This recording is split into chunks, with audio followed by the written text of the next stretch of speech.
Hello, baseball fans. Hope everybody's doing awesome. Haven't hit subscribe? Please do so. Really appreciate everybody supporting me early on as a brand new YouTuber. So I've been getting a lot of questions this week about nobody else but Christian Yelich and if the Jays would eventually make a trade for him before the All-Star break.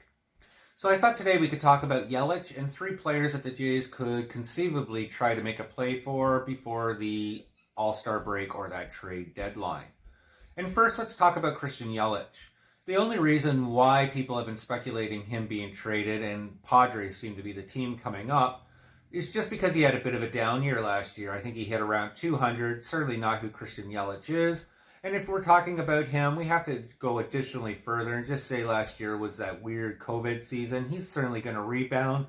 And a player with his type of caliber, his type of talent, they're not going to trade him.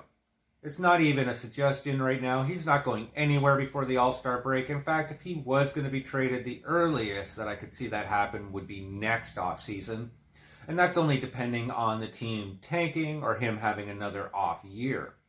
However, there are three players that the Jays could conceivably make a trade for when we get closer to the All-Star break. And it's going to be pitching, pitching, pitching. The Jays don't need to add anything to their lineup. One of the things I'm quite pleased with is how Toronto has put together their lineup.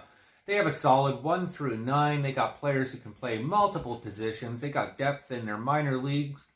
They simply just don't need to add another bat. However, they need a solid number 2. I know I've squawked a lot about how poor the Jays pitching is going to be. But to be quite frank, I haven't read anything outside of Toronto media that has said anything at all positive about the Jays rotation.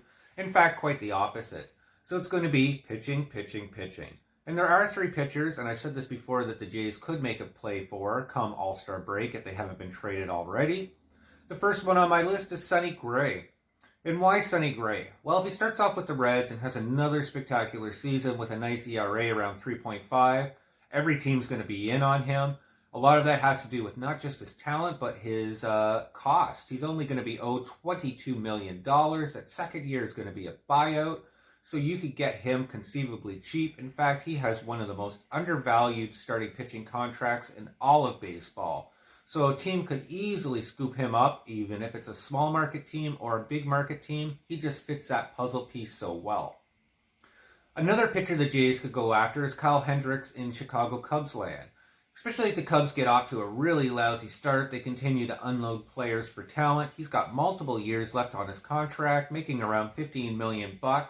And this guy has spot-on precision. I've said all along, he's a lot like Hyun-Jin Ryu.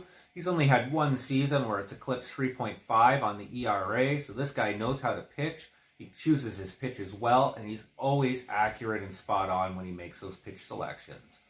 Actually, having Hendricks and Ryu as our number 1 and 2 would be awesome for the Blue Jays. However, Sonny Gray and Kyle Hendricks is going to cost us probably 2 top 100 prospects to get that deal done.